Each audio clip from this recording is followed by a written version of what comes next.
जय श्री कृष्णा प्यारे भक्तों, आपका हमारे चैनल मीनाक्षी गोयल ऑफ भक्ति में स्वागत है। सबसे पहले बोलिए भगवान श्री विष्णु की जय। भगवान श्री विष्णु की कृपा हम सब पर बनी रहे। हम पुरुषोत्तम मास महात्म सुन रहे हैं और आज पुरुषोत्तम मास महात्म का 15वां अध्याय सुनेंगे। कल के अध्याय में हमने जाना कि ब्राह्मण सुदेव की तपस्या से प्रसन्न होकर भगवान श्री विष्णु ब्राह्मण के सामने प्रकट हुए और इसके आगे की कथा आज के अध्याय में सुनेंगे। तो कथा प्रारंभ करते हैं। भगवान श्री नारायण देवर्षि नारद जी से कहते हैं कि हे नारद जी, अब उसके आगे की कथा सुनो। जब भगवान श्री विष्णु ब्राह्मण सुदेव के सामने प्रकट हुए तब वह अत्यंत भाव विभोर होकर हाथ जोड़कर बड़े प्रेम से स्तुति करने लगा। वह बोला कि हे देवों के देव, हे कृपा निधि, मैं आपकी शरण में आया हूँ। आप ही सबके आधार, सबके पालन करता और दुखों का नाश करने वाले हैं। मैं दीन दुखी आपकी महिमा करने में असमर्थ हूँ, फिर भी आपकी शरण में आया हूँ। आप मेरी रक्षा कीजिए।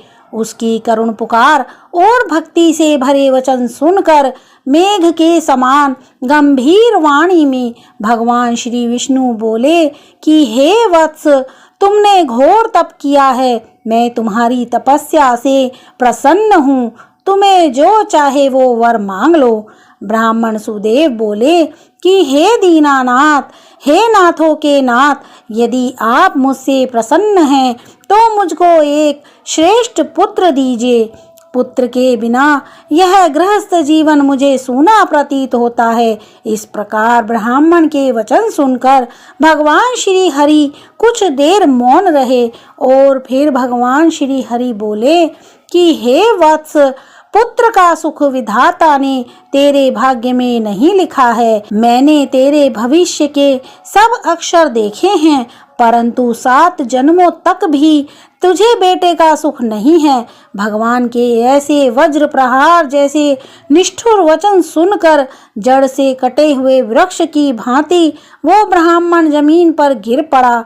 गौतमी अपने पति को इस प्रकार पड़े हुए देखकर अत्यंत दुखी हुई और स्वामी को पुत्र के सुख से रहित देखकर रोने लगी। फिर वह स्त्री धैर्य धारण करके अपने दुख में घिरे हुए पति से इस प्रकार बोली कि हे स्वामी, आप धैर्य धारण करो, उठो और जो विधाता ने ललाट में लिख दिया है वह सुख और दुख अवश्य ही भोगना पड़ेगा। इस प्रकार उस स्त्री के तीव्र शोक में युक्त वचन सुनकर गरुड़ जी विष्णु भगवान से कहने लगे कि हे हरि, आप इस शोक सागर में डूबी हुई ब्राह्मणी को देखिए और गिरते हुए आंसू से व्याकुल ब्राह्मण को देखिए। हे दीन बंधु, हे दीनानाथ, आपके भक्तों के दुखों को ना सहन करने वाली दया कहाँ चली गई? आपने सदैव अपने भक्तों की रक्षा की है, फिर आज आप इन्हें पुत्र देने में क्यों संकोच कर रहे हो? हे नाथ, आपके लिए तो सब कुछ संभव है। आपने सुदामा को भी वैभव दिया, संदीपनी मुनि को उनका मृत पुत्र वापस दिलाया, तो इस ब्राह्मण को पुत्र देना आपके लिए क्या कठिन है? गरुड़ जी के करुणामय वचन सुनकर भगवान विष्णु बोले कि हे गरुड़, तुम ठीक कहते हो। यह ब्राह्मण मेरा भक्त है। इस ब्राह्मण को एक मनोगत पुत्र शीघ्र दूंगा। भगवान श्री हरि के वचन सुनकर गरुड़ जी अत्यंत प्रसन्न हुए और उन्होंने ब्राह्मण सुदेव को एक सुंदर और योग्य पुत्र दिया। भगवान श्री नारायण बोले कि हे नारद, इस प्रकार गरुड़ के अनुरोध से सुदेव को पुत्र प्राप्त हुआ। प्रिय भक्तों, आज का अध्याय यहीं पर समाप्त होता है। इसके आगे की कथा हम अगले अध्याय में सुनेंगे। दोस्तों, अगर आपको हमारी वीडियो अच्छी लगी हो तो लाइक करना, चैनल को सब्सक्राइब करना। मैं ऐसा ही कंटेंट बनाती रहती हूँ।